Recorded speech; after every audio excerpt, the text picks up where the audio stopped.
எல்லோருக்கும் வணக்கம். Welcome to உங்கள் நான் கமல்ஹாசன். ஸோ இந்த வீடியோவில் நம்ம கமல் சார் பற்றின ஒரு புதிய தகவல் தான் வந்து டிஸ்கஸ் பண்ண போகிறோம். ஸோ வீடியோக்குள்ளே போகிறதுக்கு முன்னாடி நம்ம சேனலுக்கு நீங்கள் புதுசாக இருந்தீங்கன்னா கண்டிப்பாக சப்ஸ்கிரைப் பண்ணிக்கோங்க, வீடியோவை மறக்காமல் லைக் பண்ணிக்கோங்க. இப்போ நம்ம வீடியோக்குள்ளே போகலாம். ஸோ இன்றைக்கி பார்க்க போகிற டாபிக் வந்து பார்த்தீங்கன்னா முதல் டாப்பிக்கே பிரதீப் ஆண்டனி பற்றி தான். என்னப்பா இது ஆரம்பமே பயங்கரமாக இருக்குது அப்படின்றீங்களா? ஆமாங்க, இன்றைக்கி பிரதீப் ஆண்டனி அவர்கள் கிறிஸ்ட் பள்ளி அப்படின்னு சொல்லிட்டு ஒரு பள்ளிக்கூடத்தில் சென்னையில் வந்து பார்த்தீங்க அப்படின்னா ஒரு பயங்கரமான ஒரு மீட்டப்பு. ஸோ ஒரு சீஃப் கெஸ்ட்டாக வரவழைத்து ராஜ மரியாதை கொடுத்து குத்துவிளக்கு ஏற்ற வச்சு ஸ்டூடெண்ட்ஸுக்கெலாம் வந்து பார்த்திங்கன்னா அவார்ட்ஸ் கொடுக்க வச்சு அவர் வந்து ஸ்பீச்சை வந்து டெலிகாஸ்ட் பண்ண வச்சுருக்காங்க. உடனே நீங்கள் கேட்கலாம், என்னப்பா அது ரெட் கார்டு கொடுத்தவன்லாம் எப்படி வந்து கூப்பிடுவாங்க? அவன்லாம் வந்து பார்த்தோன்னா இந்த ஷோக்கே தகுதி இல்லாதவன், இந்த கேமுக்கு தகுதி இல்லாதவன், உமன் சேஃப்டின்னு சொல்லிட்டு பிராண்ட் பண்ணி அனுப்பிச்சி விட்டோம் அப்படின்னு சொல்லிட்டு நிறைய பேர் வந்து பார்த்தீங்க அப்படின்னா வயிறு எரிஞ்சிட்டு இருந்தாங்க. ஸோ அதில் மெயினாக கமல் சரோடைய பங்கும் வந்து பார்த்திங்கன்னா இருக்குது. இட்ஸ் அ ஃபால்ஸ் அலிகேஷன் அப்படிங்கிறத நம்ம வந்து ரிவ்யூ பண்ணிகிட்டு இருக்கும்போதே சொல்லிகிட்டு இருக்கோம். என்னடா இது கமல்ஹாசன் அவர்கள் சேனலில் இருந்துட்டு நீ கமல் சாருக்கு எதிராக பேசுகிறியா அப்படின்ற மாதிரி நிறைய பேர் வந்து பார்த்திங்கன்னா என்னை ஃபாலோ பண்ணவங்க வந்து கமல் சரோடைய ஒரு நேச்சுரலாக அவங்களுடைய ஒரு ஃபேன் சர்க்கிள் இருக்கும்ல, ரொம்ப ஹார்ட் கோர் ஃபேன்ஸ், அவங்களுக்குலாம் ஒரு கோவம் வரதான் செய்யும். அதற்காக என் சேனலை வந்து சப்ஸ்கிரைப் பண்ணாமல் என்ன சொல்கிறது, அவங்க வந்து அவாய்ட் பண்ணிட்டு போகிறாங்க, சப்ஸ்கிரைப் பண்ண மாட்டாங்க, சப்ஸ்கிரைப் பண்ணவங்க கூட அன்சப்ஸ்கிரைப் பண்ணிட்டு போகிறாங்க. இந்த மாதிரி நிறையா வேலைகளும் நடக்குது வெளியே, நம்மளுடைய பேரை வந்து டேமேஜ் பண்ணுறது அப்படிங்கிறதுக்கு. ஸோ அதற்கான தெளிவான கிளாரிட்டி நான் கமல் சார் ரசிகர்களுக்கு கொடுக்கணும் அப்படின்றதற்காக தான் இந்த வீடியோ நான் ஏற்கனவே இதை கொடுத்துருக்கேன். இப்போ நான் எதுக்கு கொடுக்குறேன் அப்படின்னா, நிறைய பேர் வந்து என்னை வந்து கமல் சார் ஃபேன் இவர் கிடையவே கிடையாது, சும்மா வந்து பண்ணிகிட்ருக்காரு அப்படின்னு சொல்லிட்டு இருக்கீங்க. என்னை பற்றி தெரியாதவங்களுக்கு நான் வந்து சொல்லிவிட்டு இந்த பிரதீப் மேட்டரை வந்து நம்ம அடுத்து பேசுவோம். பேசிவிட்டு அடுத்து கமல் சார் பற்றின தகவல் வந்து பார்த்திங்கன்னா நம்ம வந்து பகிர்ந்துப்போம். என்னை பொறுத்த வரைக்கும் நான் கமல் சாரோடைய தீவிர ரசிகன் தான். ஆலவந்தான் படத்துலேருந்து நான் வந்து அவருடைய ரசிகனாக மாறினேன். அதுக்கடுத்து அவருடைய படங்கள் எல்லாமே வந்து பார்த்திங்கன்னா நான் வந்து பார்க்க ஆரம்பித்தேன். அவருடைய மேனரிசம் முதற்கொண்டு அவருடைய வாழ்க்கையில் அந்த படத்தில் எவ்வளோ தூரம் வந்து அவர் வந்து போட்டிருக்காரு, அதில் நம்மளை வந்து துளி கூட போட மாட்டோமா அப்படின்னு சொல்லிட்டு தான் நான் என்னுடைய படம் வந்து நான் ஆரம்பித்தோம். ஸோ கிட்டத்தட்ட ஒரு 5 வருட போராட்டம். 2012 அப்போ தான் நாங்கள் வந்து படத்தை வந்து எடுக்க முடிஞ்சிச்சு, எனக்குள்ள ஒரு தேவதை அப்படின்னு சொல்லிட்டு. அப்போ வந்து பார்த்தீங்கன்னா கமல் சாரோடைய ஆலவந்தான் எனக்கு பெரிய இன்ஸ்பிரேஷன். ஆக்சுவலாக என்ன அப்படின்னா, அவர் அந்த டைமில் சொல்லியிருப்பார், படம் எடுக்கிறதுக்கு ஒரு கதை மட்டும் போதும், காசெல்லாம் கூட தேவையில்லை, நம்ம வந்து எஃபர்ட் போட்டு பண்ணலாம்னு சொல்லிட்டு அந்த ஒரு இன்ஸ்பிரேஷன்ஸில் எடுத்தது தான் அந்த படம். ஸோ எடுத்து எங்களால் ரிலீஸ் பண்ண முடியல. அடுத்து வந்து E6 வெப் சீரிஸும் வந்து பார்த்திங்கன்னா நான் டேரக்ஷன் வந்து பண்ணேன். சரிங்களா, நான் நிறைய இடத்துல பேக் ட்ராப்பில் வேறு இடத்துல பேசிகிட்டு இருப்பேன்ல, அந்த ஷார்ட் ஃபிலிம் தான். ஸோ அது வந்து ₹1 கூட இல்லாமல் கமல் சார் உடைய வழிகாட்டுதலின்படி, அதாவது அவருடைய நாலேஜ் இதெல்லாம் வந்து பயன்படுத்தி நான் வந்து பண்ணேன். நிறைய கமல் ரசிகர்களும் சரி, பரவாயில்லப்பா ஒரு பட்ஜெட் இல்லாமல் சூப்பராக பண்ணியிருக்கப்பா அப்படின்ற மாதிரிலாம் சொன்னாங்க. ஸோ இதெல்லாம் ஒரு பக்கம் போயிட்டுருக்கு. பிக் பாஸ் கமல் சார் வந்து பண்ணுறதுக்கு வராரு. அவரோட ரசிகன் அப்படின்றதுனால நான் அந்த ஷோ ரிவ்யூ பண்ணுறேன். எனக்கு மீடியா இன்ட்ரெஸ்ட் அப்படின்றதுனால வேறு எங்கேயும் நான் வந்து படத்தில் அவர் இன்ஸ்பயர் ஆகி நிறைய விஷயங்கள் பண்ணுறேன். பட் என்னால் ரீச் பண்ண முடியல. என்னுடைய படமும் வந்து சரியாக போகலை, எனக்குள்ள ஒரு தேவதைன்னு சொல்லிட்டு. அதுக்கடுத்து வந்து பார்த்தீங்கன்னா E6 ஒன்று பண்ணுறேன், அதுவும் வந்து சரியாக போகலை. இந்த பிக் பாஸ் ரிவ்யூ வந்து சைமல்டேனியஸாக அந்த ஆரம்பிக்கிறேன். கமல் சாரோடைய வெறும் பற்றுனால நான் வந்து கிட்டத்தட்ட 2வது சீசன்லேருந்து பண்ணிகிட்ருக்கேன் ரிவ்யூ. இப்போ வந்து 7 சீசன் முடிஞ்சிருச்சு. இன்னொரு சேனல் வச்சுருக்கேன், விஜித் வியூன்ட்டு. சரிங்களா, அது போக நான் கமல் சாருக்கு வந்து சேனல் வந்து பண்ணணும் அப்படின்றதற்காக 3 வருடங்களுக்கு முன்னாடி 2020 வருடம் வந்து நான் வந்து ஆரம்பிக்கிறேன். கமல் சார் வந்து பார்த்தீங்கன்னா பாலிடிக்ஸ்க்கு இறங்குறாருல உள்ள, அப்போ வந்து நான் ஆரம்பிக்கிறேன். சரிங்களா, இவ்வளோ நேரம் நான் வந்து பிக் பாஸ் ரிவ்யூ பண்ணி கமல் சார் ஒரு தடவையாச்சும் பார்த்துட மாட்டோமா, நம்ம படங்களை வந்து ஒரு தடவையாச்சும் சொல்லிட மாட்டோமான்னு சொல்லி ஏக்கம் வந்து எனக்கு வந்து இருந்துச்சுங்க. அப்போல்லாம் வந்து ரொம்ப நான் வந்து போராடிட்டு இருந்தேன், கமல் சார் எப்படியாச்சும் பார்த்துடணும் அப்படின்னு சொல்லிட்டு. அப்போ தான் இந்த பிக் பாஸ் ரிவ்யூ பண்ணுற ஆப்பர்ச்சுனிட்டி கிடச்சிச்சு. அப்போ எப்படியாச்சும் என் கமல் சார் ரிவ்யூ பார்ப்பாருன்னு நினச்சிட்டு இருந்தேன். அதெல்லாம் வந்து நடக்கவே இல்லை. நானும் பண்ணிகிட்டே இருக்கேன். கமல் சாரை பார்க்கணுன்றதுக்காக தான் வெறி பிடிச்சி நான் பண்ணுறேன். அதெல்லாம் நடக்கலை. அதுக்கடுத்து சரி கமல் சார் வந்து அரசியலுக்கு வராரு. உள்ளே பார்த்தீங்கன்னா மெயின் ஸ்ட்ரீம் மீடியா சேனல்ஸ்லேருந்து எல்லாருமே கமல் சார் எதிர்க்கிறாங்க. என்னை ஃபாலோ பண்ண கமல் சார் ரசிகர்களுக்கு தெரியும், நான் கமல் சாருக்காக அரசியல் அவர் இறங்கும் பொழுது முழுக்க என் சேனலில் வந்து பார்த்திங்கன்னா பயங்கர ஆதரவு இருந்திருக்கும். ஏன்னா ஒரு நேர்மையானவனுக்கு நான் சப்போர்ட் பண்ணணும் அப்படின்றதுக்காக இறங்கி அடித்தது தான் அந்த ஒரு இது. அந்த ஒர்க்கை பார்த்துட்டு, என்னுடைய நேர்மையை பார்த்துட்டு கமல் சாரே எனக்கு வந்து அவங்க ஆஃபீஸ்லேருந்து கால் பண்ணி, அந்த பின்னாடி ஒரு ஃபோட்டோ இருக்குது பார்த்தீங்களா, நான் அவர் நிற்கிறோம், அது வந்து எடுத்து எனக்கு வந்து பாராட்டினார். அப்போ தான் என்னுடைய ட்ரீம்ஸ்லாம் வந்து எனக்கு ஃபுல்ஃபில் ஆச்சு. நான் இன்னும் கொஞ்சம் கமல் சார் கூட பேசின ஒரு வாய்ப்பு கிடச்சிச்சு. அங்கேயே நிறைய பேர் கோவப்பட்டாங்க, என்னங்க அவ்வளோ ரசிகர்கள் இருக்கும்போது இவரை போய் நீங்கள் பார்க்குறீங்க ஈஸியாக அப்படின்ற மாதிரி அங்கேயே நிறையா வந்து சலசலப்பு ஏற்பட்டது. நம்மளை வந்து உள்ளே இன்ட்ரோ பண்ண விழுது.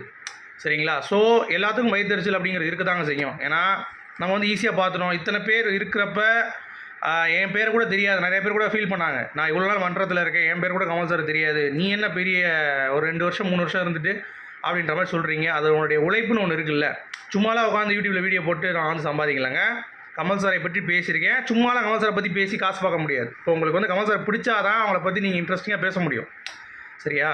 நிறைய தற்குறிகள் கமல் சாரோடைய போர்வையில் இருந்துட்டு என்னை வந்து பார்த்தீங்கன்னா திருப்பி விடுறதுக்காக நிறைய வேலைகள் வந்து பண்ணிகிட்டு இருக்காங்க. ட்விட்டரில் நான் பார்க்குறேன். என்னையே ஃபாலோ பண்ணிவிட்டு என்னையே வந்து முதல்ல குத்திட்டு இருக்கானுங்க. நான் கமல் சாரோடைய தீவிர ரசிகன் அப்படிங்கிறத இப்போயும் சொல்லிக்கிறேன். ஏன்னா கமல் சார் தவறு பண்ணால் விமர்சிக்கக்கூடிய முதல் ஆளாக நான் இருப்பேன். அதில் எந்த ஒரு மாற்று கருத்தும் இல்லை. ஏன்னா கமல் சார் சொல்லியிருக்காரு, என்னுடைய ரசிகன்னா என்னுடைய சொம்பான்னு இருக்கக்கூடாதுரா, நான் என்ன பண்ணாலும் வந்து நீ வந்து கரெக்டுன்னு சொல்லிட்டு சொம்படிக்கக்கூடாது, என்னுடைய தவறுகளையும் நீ சுட்டி காட்ட வேண்டும் அப்படின்ற மாதிரி எனக்கு வந்து சொல்லியிருக்காரு. அதைத்தான் நான் ரிவ்யூவில் சுட்டி காட்டுறேன். சில விஷயங்கள் நான் வந்து பண்ணுறேன். இந்த மேட்ருக்கு வருவோம். பிரதீப் மேட்ருக்கு நான் எதுக்கு சொல்கிறேன் அப்படின்னா, இந்த மேட்டரை நான் கனெக்ட் பண்ணுறேன். இப்போது ரெட் கார்டு அப்படின்னு சொல்லி கொடுத்துட்டாங்க. எது கொடுத்தாங்க? உமன் சேஃப்டின்னு கொடுத்துட்டாங்க. உமன் சேஃப்டி கொடுத்த உடனே இப்போ அந்த கொடுத்தவங்க இருக்காங்களா அந்த குரூப்பு, அவங்களால வெளியே மக்கள்கிட்ட தலை காட்ட முடியுதா? ஒரு இன்டர்வியூஸ் வெளியே வந்து கொடுக்கல. ஏன்னா மக்கள் அவ்வளோ வந்து ஹேட் வந்து வச்சுருக்காங்க அவங்க மேலே. ஆனால் இவங்க எல்லாம் ரெட் கார்டு கொடுத்து உமன் சேஃப்டின்னு பிராண்ட் பண்ணி ஒருத்தர் அமிச்சாங்கல்ல, கமல் சார் உட்பட ஃபால்ஸ் அலிகேஷன் பண்ணி. இப்போ அவர் கிறிஸ்ட் பள்ளி அப்படின்னு சொல்லிட்டு ஒரு பள்ளியில் வந்து பார்த்தீங்கன்னா போய் அவார்டு கொடுத்து ஸ்பீச் வந்து இது பண்ணி ராஜ மரியாதையோடு அவர் வந்து எடுத்துகிட்டு வராங்க. இதே கமல் சார் பார்க்குறாருல, அப்போ அவங்க எப்படி இருக்கும்? ஏற்கனவே இதுக்கு முன்னாடி ரெட் கார்டு கொடுத்தவங்கள நிலைமை என்ன? அவங்க எப்படி இருப்பாங்க? சரிங்க, நான் வந்து பிரதீப் வந்து பண்ணுறதெல்லாம் கரெக்டுன்னு சொல்லி நான் வந்து சொல்லவே இல்லை. ரிவ்யூவில் நீங்கள் போய் பாருங்கள். அவர் பண்ணுற சில விஷயங்கள், கெட்ட வார்த்தை பேசுகிறது, இதெல்லாம் தவறு தான் சொல்லியிருக்கோம். ஆனால் கெட்ட வார்த்தை பேசுகிறான், இவன் இந்த வீட்டுக்கு தகுதி இல்லைன்னு சொல்லி நீங்கள் அனுப்பியிருந்தா நாங்கள் கேட்கவே போகிறதில்ல, கமல் சார் விமர்சனம் பண்ண போகிறதில்ல. ஆனால் அவன் உமன் சேஃப்டின்னு சொல்லிட்டு பிராண்ட் பண்ணுறீங்க தெரியுமா, அதைத்தான் நாங்கள் கேள்வி கேட்டோம்.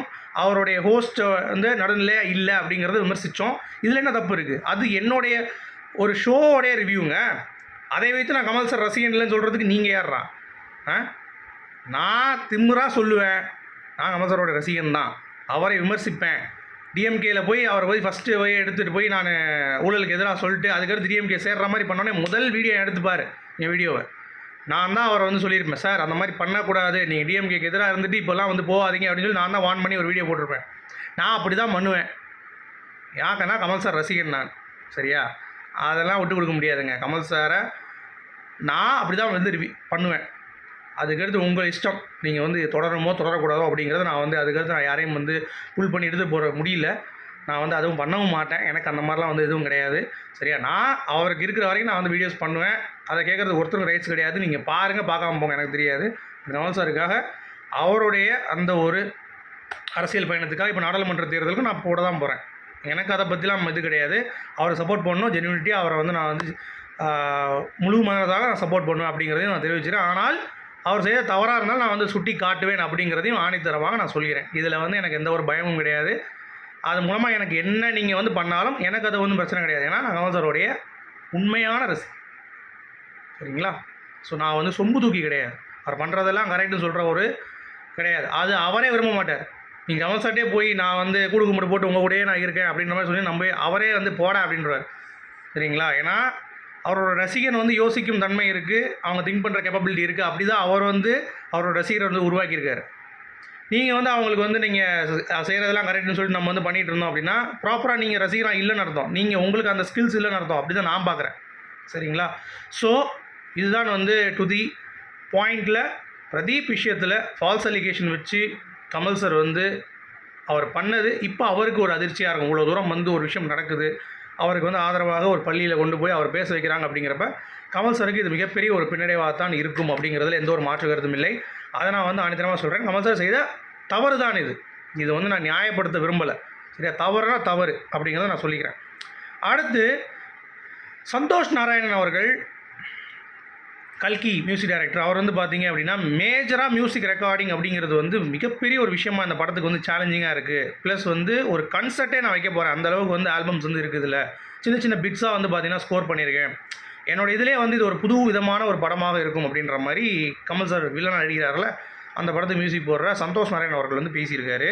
அடுத்து ஒரு ஆச்சரியங்க, ஆர்கேஎஃப்ஐலேருந்து இனிமேல் டெலுலு இஸ் த நியூ சொலுலு அப்படின்ற மாதிரி ஒரு ஆல்பம் லோகேஷ் அவர்கள் டைரக்ஷனில் ஸ்ருதிஹாசன் வந்து பார்த்தீங்கன்னா அந்த ஆல்பம் வந்து பண்ணுறாங்க. கமல் சாரோடைய ப்ரொடக்ஷன் இண்டிபெண்டன்ட் சாங் வந்து பண்ணுறதா சொல்லியிருந்தாங்கல்ல ஸ்ருதிஹாசன், அதுக்கு வந்து ஃபன் பண்ணியிருக்காரு. ஸோ லோகேஷ் வந்து பிடிச்சிருக்காரு அப்படிங்கிறது பார்க்க முடியுது கமல் சார். ஸோ வேறு லெவல் மூவ் பக்காவாக இருக்குது. அந்த ஸ்டில்ஸும் வந்து பார்த்தீங்கன்னா ஒரு பிளாக் இதில் வந்து 2 பேர் நிற்கிறாங்க. ஸோ செம்மையாக இருக்குது பார்க்குறதுக்கு. அதே மாதிரி KS233 ட்ராப்டு இல்லைங்க, கன்ஃபார்ம்டாக இல்லை, பட் டிலேடு அப்படின்றாங்க. அதாவது ட்ராப்டு கிடையாது, அது கொஞ்சம் டிலே ஆகிறதுக்கான வாய்ப்பு இருக்குது அப்படின்னு சொல்கிறாங்க. பட் KS233 இஸ் ஆன் அப்படிங்கிறது தான் வந்து பாயிண்ட். அடுத்து கேமராமேன் பிரவீன் சார் வந்து பார்த்தீங்க அப்படின்னா ரீசெண்டாக ஒரு இன்டர்வியூவில் சொல்லியிருக்காரு, கமல் சார் அப்படின்றவர் வந்து பார்த்திங்கன்னா ஒரு ஃபிலிம் யூனிவர்சிட்டி. அவர் வந்து இந்த ஃபிலிமில் வந்து பார்த்தீங்கன்னா இன்டெப்த்தான நாலேஜ் வந்து அவருக்கு வந்து இருக்கும். எந்த கிராஃப்ட்னாலும் நீங்கள் அவங்ககிட்ட டவுட் கேட்கலாம். அவர்கிட்ட இன் அண்ட் அவுட் வந்து நீங்கள் வந்து சினிமா பற்றி கேட்கலாம். நான்லாம் அப்படி தான் வந்து அவர்கிட்ட வந்து கற்றுக்கிட்டேன் அப்படின்ற மாதிரி வந்து நிறைய விஷயங்கள் ஷேர் பண்ணியிருக்காரு.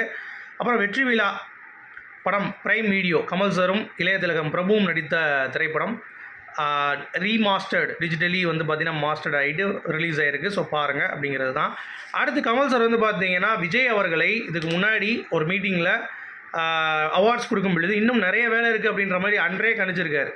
நீங்கள் வந்து அரசியல் வர போகிறீங்க அப்படின்றதையும் வந்து பார்த்தீங்கன்னா அன்றே சொல்லியிருக்காரு கமல் சார் அப்படிங்கிறது தான். ஸோ வேறு லெவல். அது மட்டும் இல்லாமல் இந்த டைம்ஸ் ஆஃப் இந்தியாவிலேருந்து ஒரு பத்திரிக்கைங்க, அதில் வந்து ஒரு ஆர்டிக்கல் போட்டிருக்கான். என்ன அப்படின்னா, ஏஜி மௌரியா அவர்கள் வந்து பார்த்தீங்கன்னா வெளியே போயிட்டாராம் கட்சியை விட்டு அப்படின்னு சொல்லிட்டு அந்த இதில் எழுதியிருக்கான். இப்போது மக்கள் நீதி மையம் இப்போ இப்படி இருக்குன்ட்டு. ஏன்டா ஏஜி மௌரியா தாண்டா இப்போ துணைத் தலைவர் மக்கள் நீதி மையம், என்னத்தை ரிசர்ச் பண்ணுறாங்கன்னு தெரில, இவங்கெல்லாம் ஜேர்னலிஸ்ட் படிச்சுட்டு வந்து உட்காந்துட்டாங்க அப்படிங்கிறது தான் பாயிண்ட்டு. ஸோ மீண்டும் நாளை இன்னொரு வீடியோ சந்திப்போம். உங்களுடைய கருத்துக்கள் சொல்லுங்கள், சரிங்களா? So thank you guys, thanks for support, good bye.